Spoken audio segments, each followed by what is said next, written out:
Nós vamos ler, na sequência da nossa reflexão dominical, o texto de Romanos, Epístola de Paulo aos Romanos, capítulo 2. Nós vamos ler os 16 versículos primeiros. Eu estou usando a versão da Bíblia que está aí no escaninho, mas você pode usar qualquer uma, apenas vai notar alguma diferença de vocábulo. Palavra do Senhor. Podem se assentar, meus irmãos. Começamos há 3 semanas a Epístola de Paulo aos Romanos. E agora Paulo chama a nossa atenção especialmente com relação aos judeus. No último sermão, ele fez isso com relação aos gentios. E depois de demonstrar a culpa dos gentios, agora Paulo vai colocar a sua luz, a luz do seu esclarecimento sobre os judeus. E a partir de agora, o apóstolo vai introduzir a ideia de que não há diferença entre os judeus e os gentios na relação com Deus. Os fatos históricos e a própria escolha de Israel na antiguidade vão acenar claramente que Israel precisa de Deus tanto quanto qualquer outro povo. Não há diferença. E Paulo agora insere a ideia de que os judeus haverão de prestar contas individualmente a Deus e não coletivamente, como era uma suposição comum entre os judeus. E para isso, existe a confirmação de que individualmente eles vão precisar se encontrar com Jesus Cristo como seu suficiente e único Salvador. Ele destaca que os gentios também fazem parte de um plano maior de Deus, o que também não estava na cabeça dos judeus da antiguidade, pelo menos não de modo claro. Deus nunca escondeu isso, mas os judeus se habituaram a pensar que o mundo girava em torno deles, se é que eu posso dizer assim. Mas os gentios, de fato, não receberam uma lei específica como os judeus tinham recebido. Eles receberam uma lei natural, e Paulo fala disso aqui, mas eles também, contra essa lei natural, pecam. E por isso também estão sujeitos a julgamento. Se os judeus pecam contra a lei de Moisés, os não-judeus pecam contra a lei natural. E Paulo vai falando disso aqui. Então ele está inserindo também a ideia de que judeus e gentios são igualmente parciais no cumprimento da vontade de Deus. Se o judeu não consegue cumprir toda a lei dada por Moisés, os gentios também não conseguem cumprir toda a lei natural, que é a lei de princípios e pressuposições morais dadas por Deus. Ora, tanto judeus quanto gentios só vão conseguir resolver esse dilema na sua existência em Cristo Jesus, o Salvador proposto por Deus. O ser humano natural não dá conta, não consegue resolver a sua vida espiritual perante Deus. Nós não temos capacidade para nos resolvermos perante Deus. Tem um filme antigo, tem uns presbíteros que vêm pregar aqui que sempre vão falar de algum filme. E vocês sabem que eu não sou muito bom de ilustração, mas preparando esse sermão, eu me lembrei do filme A Missão. Eu não sei se vocês já assistiram, não sei quem já assistiu. Hoje é um filme cult, né? Um vintage aí da vida. Mas nesse filme, que é de 1986, nós vemos a luta entre os intentos do personagem interpretado por Robert De Niro, era o Mendoza, no meio do Tratado de Tordesilhas, quando Espanha tinha que entregar determinadas porções de terras ao Brasil, e, enfim, não vou contar o filme todo, que é para estimular você a ver. Mas Mendoza era um saqueador, um homem cruel, um homem de guerra, e também um escravizador de indígenas aqui na América do Sul, particularmente de guaranis, ali naquela fronteira do Brasil, Paraguai, Argentina, por ali, no que hoje ainda se chama de as missões. Tem uma área que se chama de missões ali no sul do Brasil, pegando fronteira com esses países, que tem a ver exatamente com esse tempo da história. Ele era cruel, era sanguinário, era ávido por riquezas, ávido por ter coisas, e num acesso de ira, o que é muito parecido com a história de Caim, ele mata o próprio irmão. E ele entra numa depressão profunda. por conta da sua maldade, daquilo que ele fazia, por causa da própria vida, e agora o grande desfecho é ele ter matado o próprio irmão. Ele entra em depressão até encontrar ajuda no padre Gabriel, que servia num povoado ali próximo de onde ele estava, naquelas missões, que é interpretado por Jeremy Irons. Mendonça era um homem natural, sentia dor na consciência por cometer tantos crimes e tantas atrocidades, mas não via o caminho para o perdão. Ele tinha problemas de consciência, mas não alcançava o perdão, ele não sabia qual era o caminho para isso, a menos que recebesse o perdão de Deus. Mas ele ainda não sabia disso. Ele começava essa caminhada.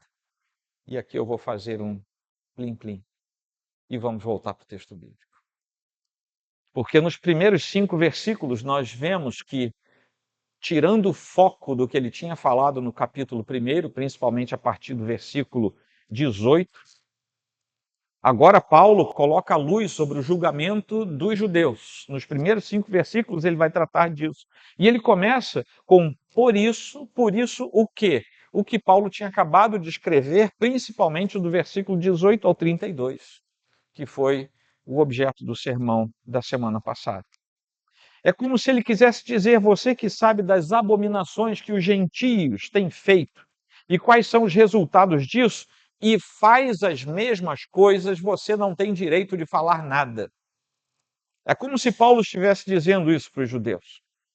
Esses mesmos males, esses mesmos vícios, não apenas espirituais, como até mesmo sociais, que você condena em outra pessoa e você faz, você na verdade é um hipócrita. Se os gentios estavam idolatrando a si mesmos, como nós vimos no domingo passado, a tal ponto, a idolatria toma conta do ser humano não afeito à verdade de Deus, que ele vai ele vai afundando na lama do pecado e na idolatria até o ponto que ele idolatra a si mesmo. E ele está dizendo: se os gentios fazem isso, se os gentios em boa parte também se recusam a obter o perdão de Deus, boa parte dos judeus, à sua própria maneira, faz a mesma coisa. Boa parte dos judeus tem idolatria, boa parte dos judeus tem ausência do perdão de Deus, porque simplesmente não chegam para ele. E é por isso que ele diz: naquilo que julga o outro, você está condenando a si mesmo, porque pratica as mesmas coisas que condena. Meus irmãos, tem uma coisa mais contemporânea e atual do que isso? As pessoas apontarem o dedo para alguém pecando, apontarem o dedo para alguém se corrompendo, se frustrando, mentindo, traindo, trapaceando, e ele próprio fazendo tudo isso. Paulo já acusava aquelas pessoas, os judeus nesse caso, de fazerem a mesma coisa que os gentios. O problema, portanto, não é julgar no sentido de ver o pecado no outro. Então tire da sua cabeça aquela frase: você não pode falar nada, você não pode julgar ninguém. Sim, você pode julgar, tanto é que o Senhor diz que é pelo fruto que a gente conhece a árvore. Identifique e julgue. O problema não é o julgamento, o problema é julgar enquanto você comete os mesmos erros. Porque isso é um julgamento absurdamente hipócrita. É isso que Paulo está condenando aqui.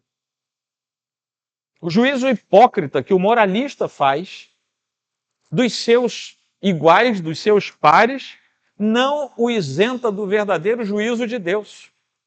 E Paulo vai ser veemente com relação a isso.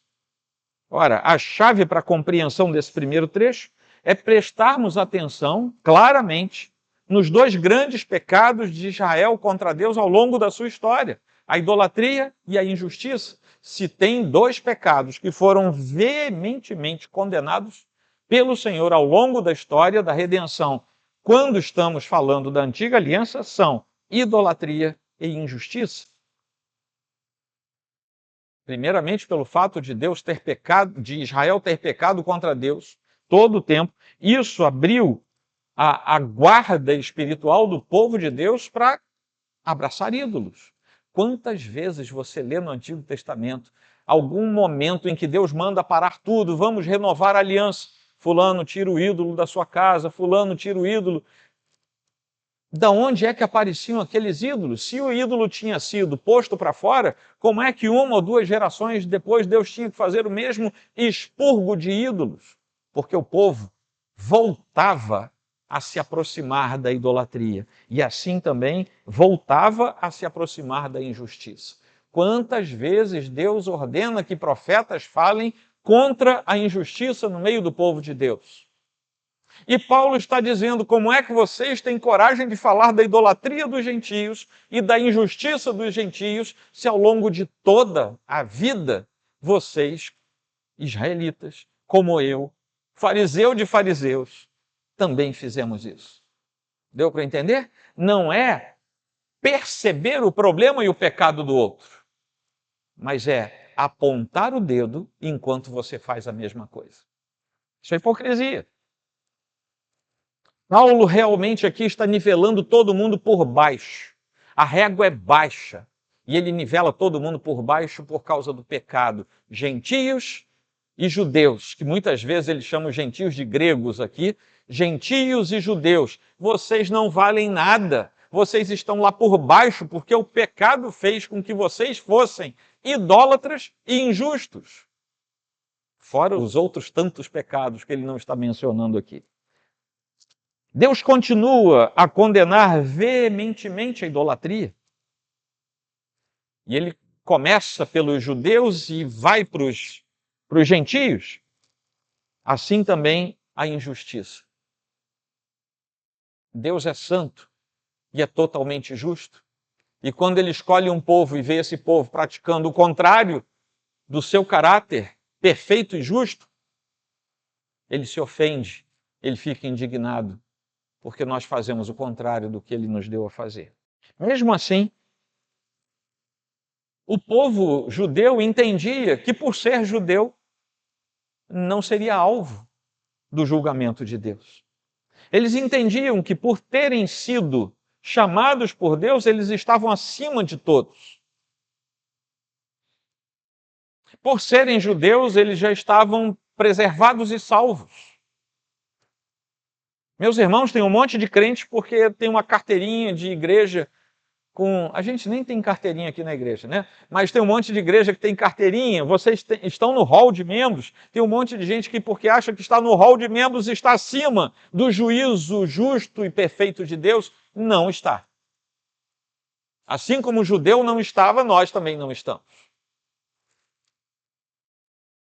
Nós não somos eximidos do julgamento divino quando estamos sob pecado. Deus disciplina os seus filhos, a quem ama. Mesmo assim, essa ideia persistiu depois dos exílios da Assíria, da Babilônia, e agora eles estavam numa espécie de exílio na própria terra, porque eles estavam sob a dominação romana. É como se tivessem sido levados para o exílio, só que na própria terra.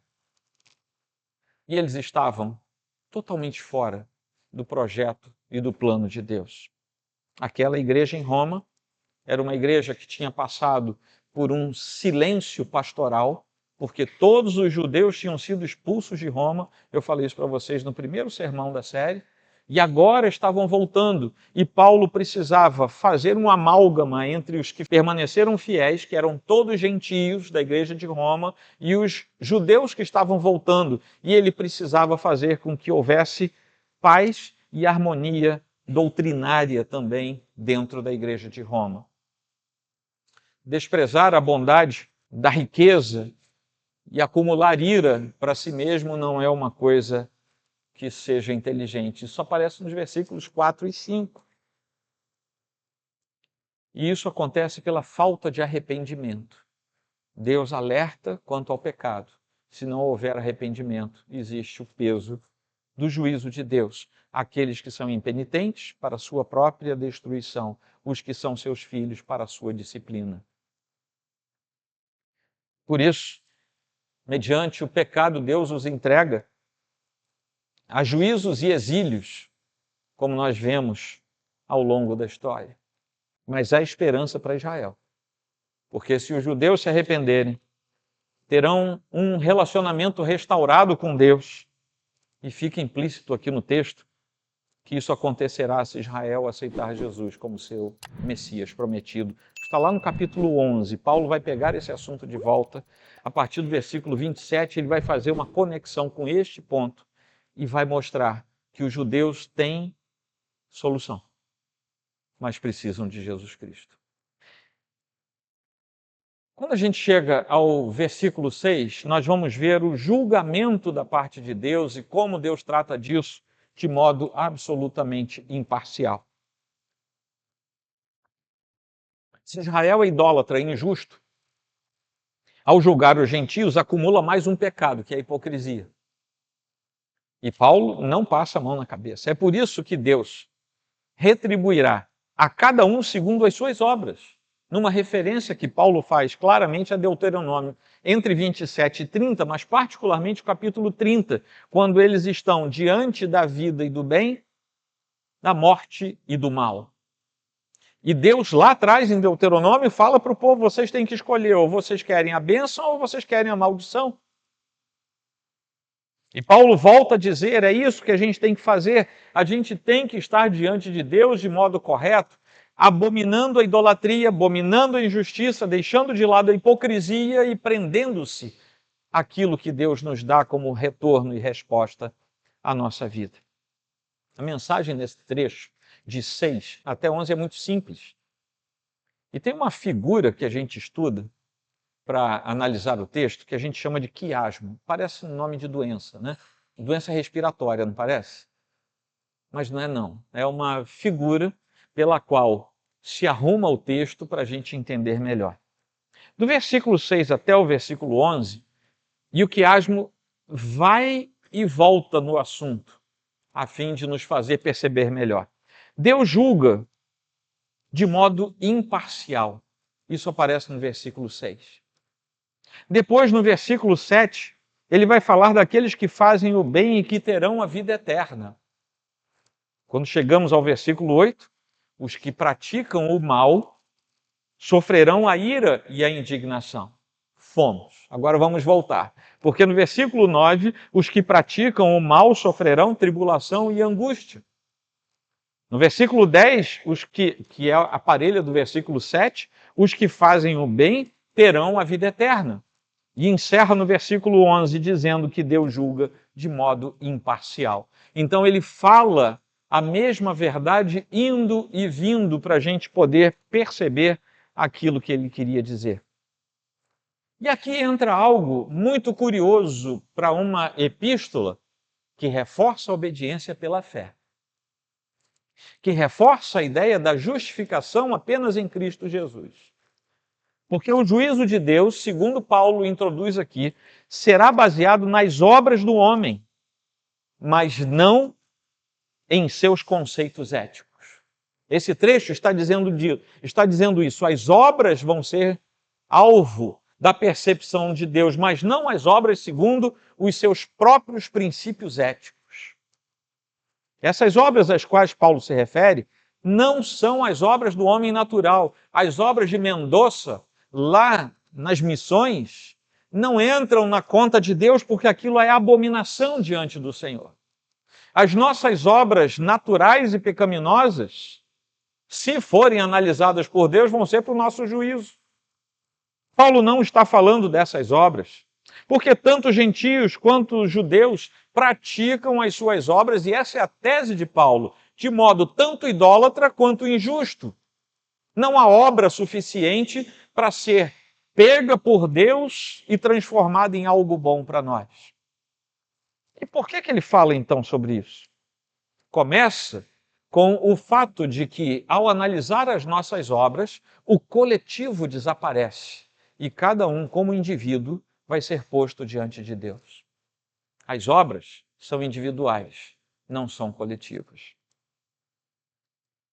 E isso fará com que o destino eterno de cada pessoa seja determinado de modo totalmente justo por Deus, a partir do caráter moral da sua vida. E esse caráter moral da vida que será acolhido por Deus na sua justiça eterna é de alguém que foi transformado pelo poder de Deus e que pode apresentar algo sobre o que Paulo vai começar a falar. Tudo isso se dá pela absoluta justiça de Deus e, no caso do julgamento divino, pela total imparcialidade no julgamento do Senhor. Deus é totalmente justo, perfeito e santo. Não existe contradição alguma aqui nesse trecho entre a declaração de Paulo de que a salvação é apenas pela fé, porque ele afirma que, embora a justificação seja, na verdade, pela fé, o juízo será mostrado de acordo com as obras. Vocês lembram da epístola de Tiago? Que a fé sem obras é? Pois é, Paulo começa aqui a falar algo parecido com aquilo. O juízo divino está acontecendo em silêncio o tempo todo, porque você e eu praticamos obras. Ou você acha que Deus não vê o que nós fazemos? Basta ter fé, mas a fé sem as obras é morta. Deus vê o que nós fazemos. E Paulo está aqui dizendo como é que você acha que Deus não percebe o que você faz. O juízo divino está acontecendo em silêncio o tempo todo, enquanto as pessoas se põem a favor de Cristo ou se põem contra o Senhor Jesus Cristo. Mas no último dia, os seus resultados se tornarão públicos. O juízo de Deus é público. Lá serão dados um veredito público e uma sentença pública. Estaremos perante o justo juiz. E a sentença do tribunal, temos advogados aqui, a sentença do tribunal é pública. É publicado. Fulano foi condenado, fulano foi absolvido. Isso é público. Por que Deus, como justo juiz, faria as coisas em segredo? É público. E uma sentença pública exige processos testemunhais e exige provas. Quais são as provas no dia do juízo de Deus?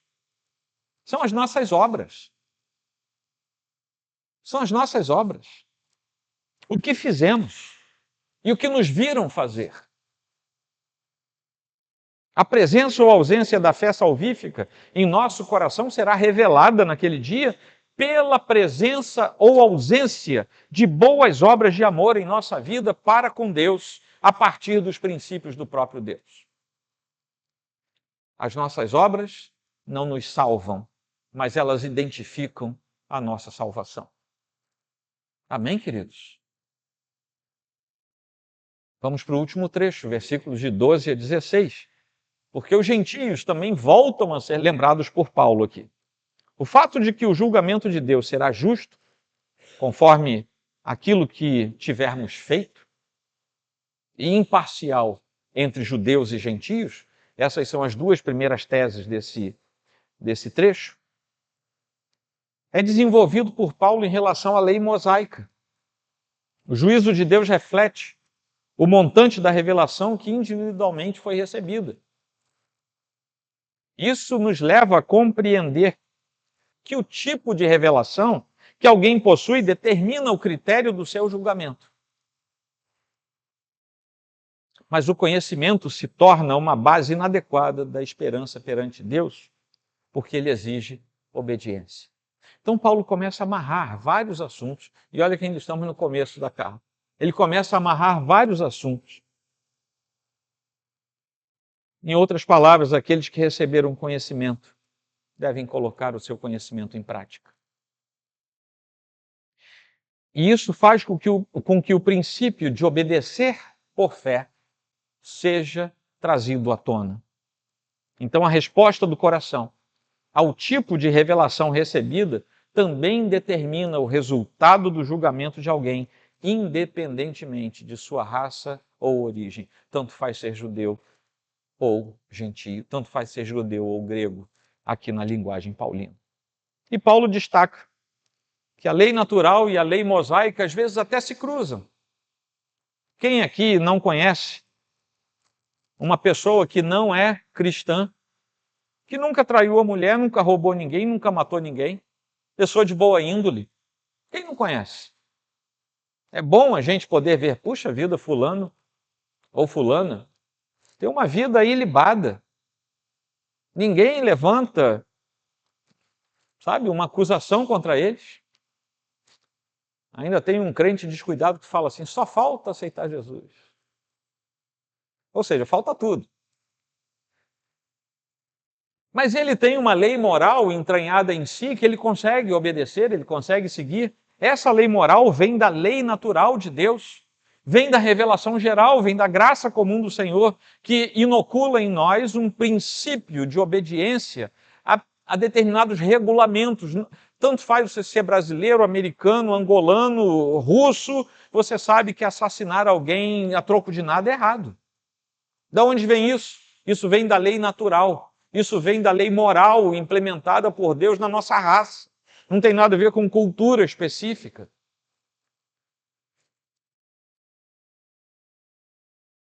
Também é bem verdade que nós vemos um monte de crente que parece que nunca ouviu falar de Deus, né? Mas eu vou deixar isso para outro dia. O julgamento divino será de acordo com a luz recebida. Está no versículo 12. É claro isso. Judeus serão julgados com base na lei escrita e os gentios serão julgados com base na lei natural. Mas todos serão julgados. A base do julgamento são as suas obras. A regra para o julgamento é o conhecimento que foi dado. Além disso, a simples religiosidade não vai ajudar o homem no julgamento. Mas é preciso que a verdadeira fé, a verdadeira religião no Senhor Jesus, não seja só ouvida, mas seja praticada. Paulo reclama aqui. Não é só ouvir, é praticar. E aqui a gente não vê nenhuma contradição entre os princípios gerais da Escritura e aquilo que Paulo diz nesse momento. Mas é preciso percebermos que, em relação à lei, o critério consiste em praticar e não ouvir apenas. Vocês lembram do tempo do Antigo Testamento? Você pecou? Pratique o ato para que o perdão lhe seja dado. Você sabe, ou seja, você tem conhecimento que é necessário perdão. Então pratique isso. Como? Leva um animal lá no templo, ele vai ser sacrificado e o holocausto vai funcionar como elemento prático para o seu perdão. Nós chegamos ao Novo Testamento, como é que funciona? Funciona também de modo prático. Você pecou? Vá até Cristo, porque na prática ele já resolveu o seu problema. Mas na prática falta você ter um coração convertido a Ele, tornado diferente na presença dEle, para que seja inoculado em você o perdão que vem de Deus. Sempre há um viés prático. É claro que como Cristo morreu há um pouco mais de 2000 anos, e nós não estamos lá naquele Monte Calvário vendo a cruz, nós precisamos fazer um exercício de entender que aquilo foi sim prático e que se derrama sobre a nossa vida também de modo prático ainda nos dias de hoje. Bom, Paulo vai encerrar esse trecho aí mostrando que a lei está gravada no coração e que por isso 3 coisas são importantes. O juízo de Deus será realizado mediante Jesus Cristo, a quem o Pai confiou toda forma de julgamento. Foi Jesus quem disse isso lá no Evangelho segundo São João, capítulo 5, versículo 22. Porque o Pai deu a ele autoridade para julgar. 5:27 de João.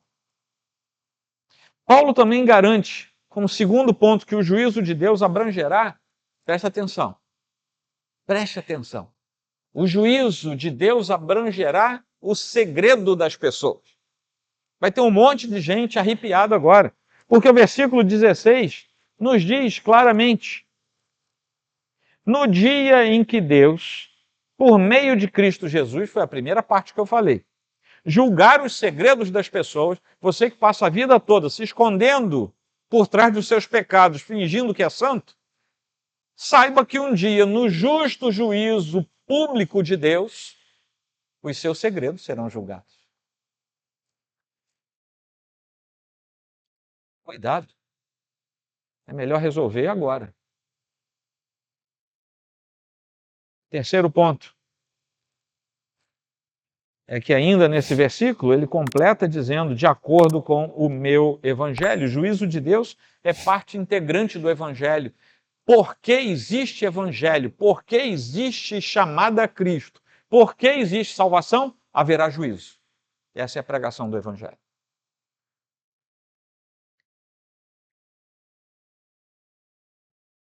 Deus realmente nos chama a valorizar a mensagem do evangelho, que foi posta em nós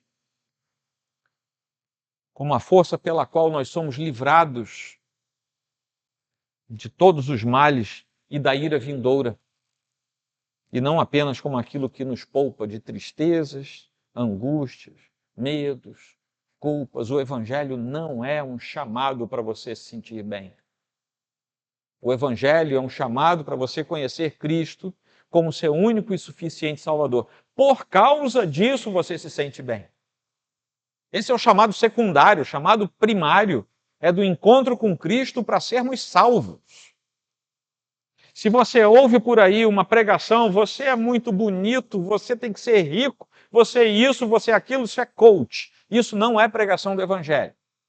Tenho nada contra você ser rico, aliás, eu oro para ter uma igreja de gente rica, para a gente resolver os problemas físicos da igreja.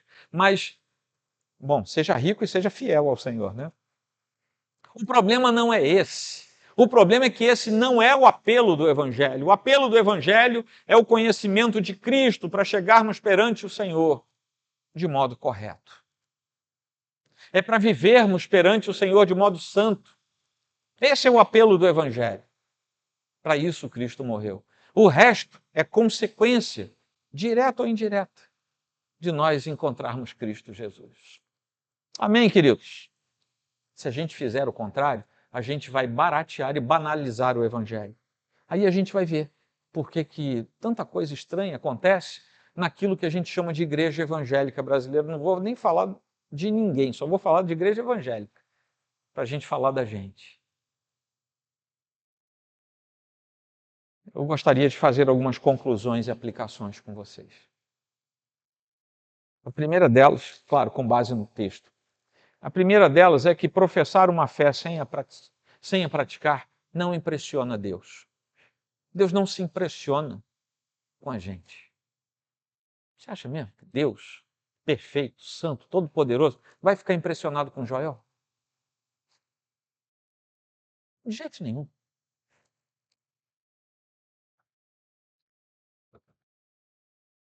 O problema é que menos ainda convence quem está perto. Não pense que a gente engana todo mundo. Que foi o problema dos judeus. Por isso que Paulo falou, rapaz, vocês são os hipócritas.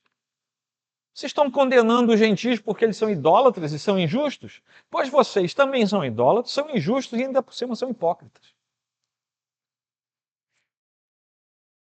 As pessoas nos observam. As pessoas observam aqueles que eles sabem que são cristãos. Mas ao invés de você botar uma máscara de crente, viva uma vida de verdadeiro cristão. Isso sim agrada ao Senhor. Viver uma vida santa como verdadeiro filho de Deus, isso agrada ao Senhor. Isso atrai as boas atenções daqueles a quem você se dispõe a pregar o Evangelho ou com quem você convive.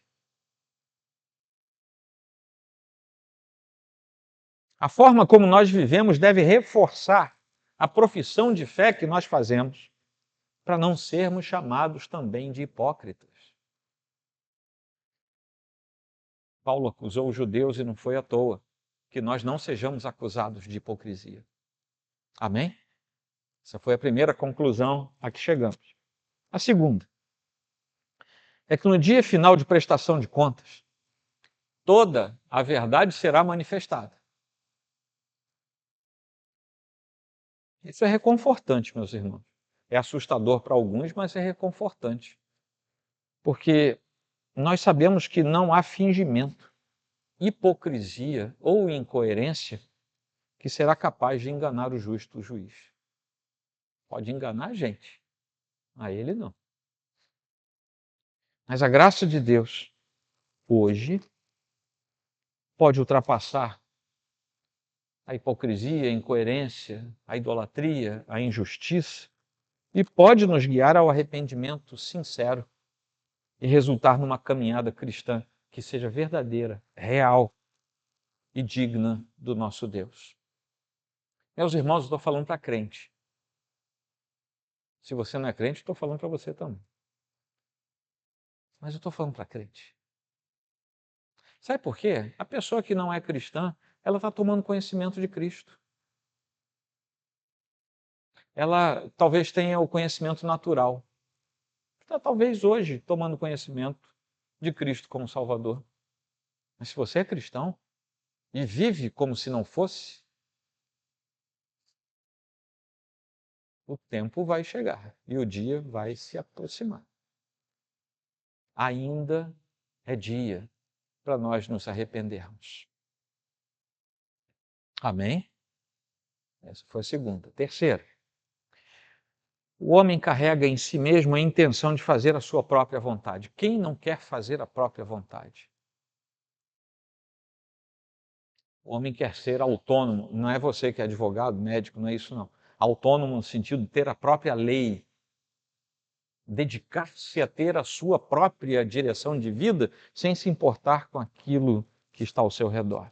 Ele quer estabelecer a sua própria lei, mas todos são indesculpáveis perante Deus e a sua lei, porque foi Ele mesmo, o próprio Deus, quem falou a todas as pessoas que existem através da lei natural. Todos têm a lei natural diante dos seus olhos e por isso tem uma lei moral. Isso não vai salvar essas pessoas, mas elas são indesculpáveis de dizer: eu não sabia sobre Deus. Sabe? Pode não ter ainda recebido a notícia do Cristo que salva, mas do Deus Criador, sim. Todas as pessoas têm um testemunho de Deus diante de si.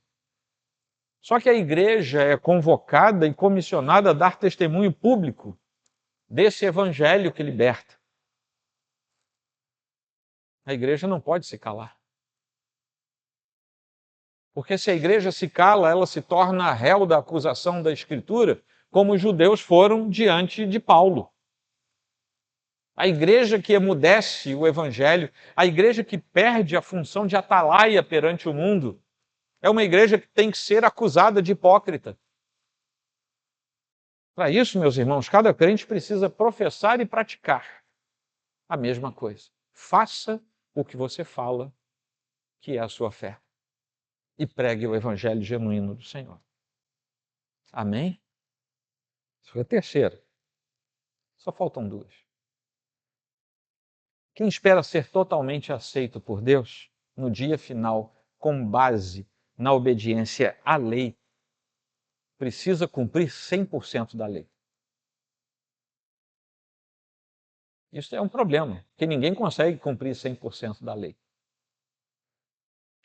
É por isso que nós precisamos receber sobre nós a justiça perfeita de Jesus Cristo, porque Ele foi quem cumpriu cabal e totalmente toda a lei e fez isso em nosso lugar.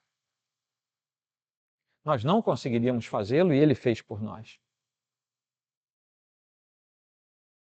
Paulo vai falar lá no capítulo 4 que ele é o fim da lei para a justiça de todo aquele que crê. A gente canta, tem um cântico que a gente canta, fazendo menção a esse versículo. Conta-se de um professor de um seminário nos Estados Unidos, que era daqueles bem rígidos na sua disciplina e na correção dos trabalhos. E ele estava ministrando Romanos.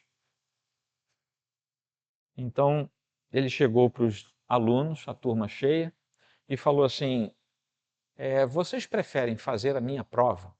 E todo mundo já ficou arrepiado. Ou vocês querem aceitar que eu dê 10 para vocês? Parece uma resposta fácil, não parece? Mas quem andou estudando por aí, a primeira coisa é pensar: ele está com segundas intenções. Ele vai me pegar ali na esquina. E quase ninguém aceitou o 10 do professor.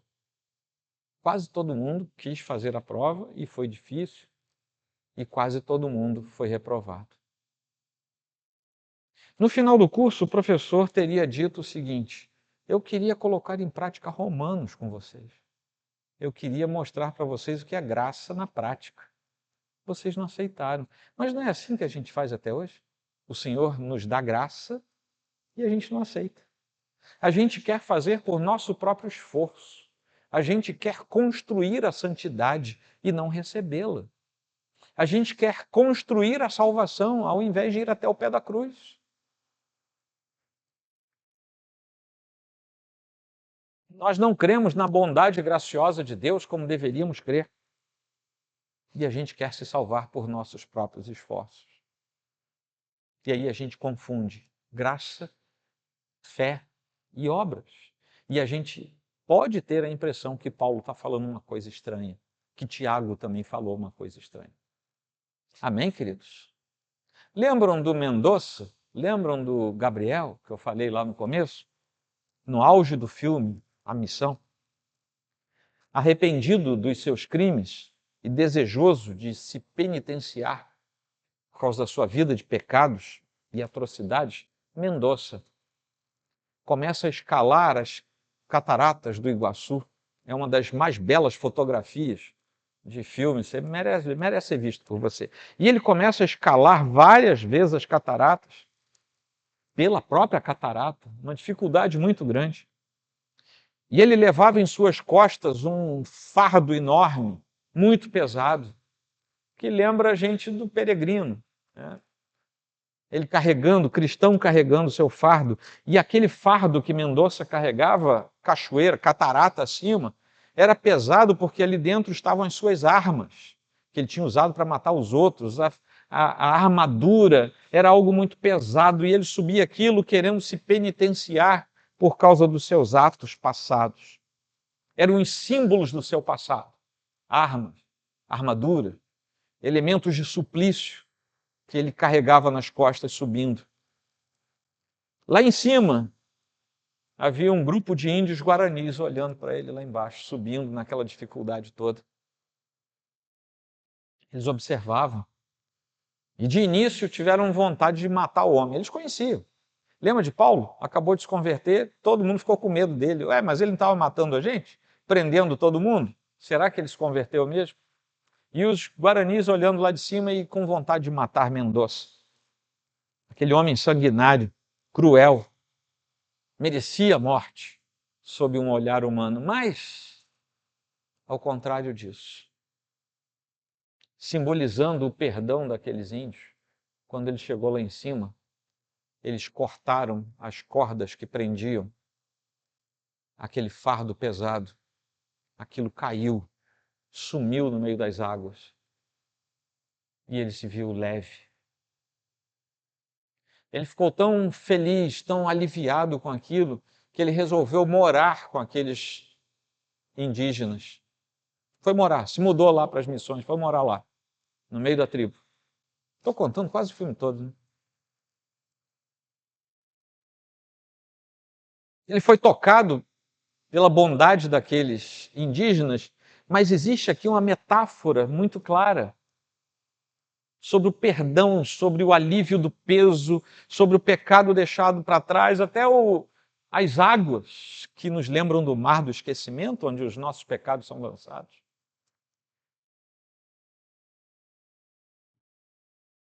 E tocado pela bondade de Deus naquele ato simbólico, Mendonça chora, chora que nem criança e vai morar lá com os índios, resolve morar lá. Passa-se algum tempo, não muito, havia uma conturbação muito grande naquele tempo. E algum tempo depois a aldeia é invadida por gente que fazia o que ele fazia antes. E ele resolve defender os guaranis. E enquanto defendia os guaranis, ele dá a sua vida e morre. Esse trecho é cheio de elementos que nos ajudam a entender perdão, redenção, pecado, o peso do pecado, o alívio do perdão. Se você se lembrar, assista. Vai chorar. É um filme que dá para chorar. Se você é chorão, você vai chorar.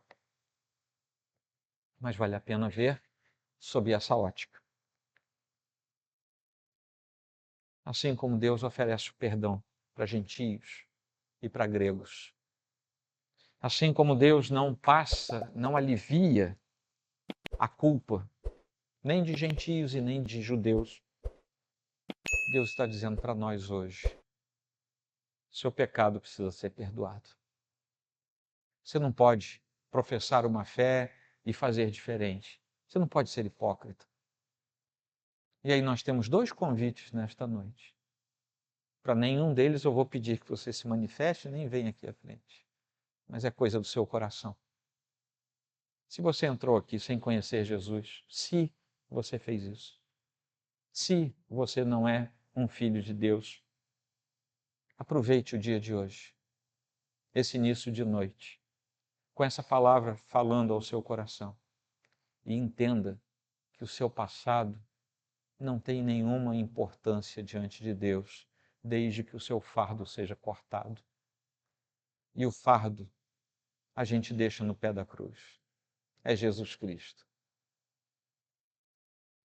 É o seu sacrifício. Seu passado. Paulo era um assassino. Traficantes de escravo se converteram e se tornaram defensores da liberdade. Pessoas más se converteram e se tornaram boas. Inimigos da cruz se converteram, se tornaram santos, homens e mulheres ao longo da história. Esse é um convite para você. Se você já é cristão, eu tenho outro convite. É o de você olhar para a sua vida e acertar os ponteiros com Deus. Não viva na hipocrisia da fé. Seja honesto com Deus e seja honesto com quem está ao seu redor. Acerte a sua vida com Deus. Participe da vida e da boa obra do Senhor. E seja feliz por causa dele. Esse é o cumprimento da palavra dele. A alegria do Senhor vai ser instalada no seu coração. Esse é o desdobramento de conhecer o Senhor Jesus. Amém, queridos? Amém. Vamos ficar de pé? Vamos fazer uma oração? Romanos capítulo 2, assim diz: por isso você é indesculpável quando julga os outros, não importando quem você é. Pois naquilo que julga o outro, você está condenando a si mesmo, porque pratica as mesmas coisas que condena. Bem sabemos que o juízo de Deus é segundo a verdade contra os que praticam tais coisas. E você, que condena os que praticam tais coisas, mas faz o mesmo que eles fazem, pensa que conseguirá se livrar do juízo de Deus? Ou será que você despreza a riqueza da bondade, da tolerância e da paciência de Deus, ignorando que a bondade de Deus é que leva você ao arrependimento? Mas, por ser teimoso e ter um coração impenitente, você acumula contra si mesmo ira para o dia da ira e da revelação do justo juízo de Deus, que retribuirá a cada um segundo as suas obras. A vida eterna, os que, perseverando em fazer o bem, procuram glória, honra e incorruptibilidade, mas ira e indignação para os egoístas que desobedecem à verdade e obedecem à injustiça. Tribulação e angústia virão sobre todo aquele que faz o mal, ao judeu primeiro e também ao grego. Mas haverá glória, honra e paz a todo aquele que pratica o bem, ao judeu primeiro e também ao grego, porque Deus não trata as pessoas com parcialidade. Assim, todos os que pecaram sem lei, também sem lei perecerão. E todos os que pecaram sob a lei serão julgados pela lei. Porque justos diante de Deus não são aqueles que somente ouvem a lei, mas os que praticam a lei é que serão justificados. Quando, pois, os gentios que não têm a lei fazem por natureza o que a lei ordena, eles se tornam lei para si mesmos, embora não tenham a lei. Estes mostram a obra da lei gravada no seu coração, o que é confirmado pela consciência deles e pelos seus pensamentos conflitantes, que às vezes os acusam e às vezes os defendem, no dia em que Deus, por meio de Cristo Jesus, julgar os segredos das pessoas de acordo com o meu Evangelho.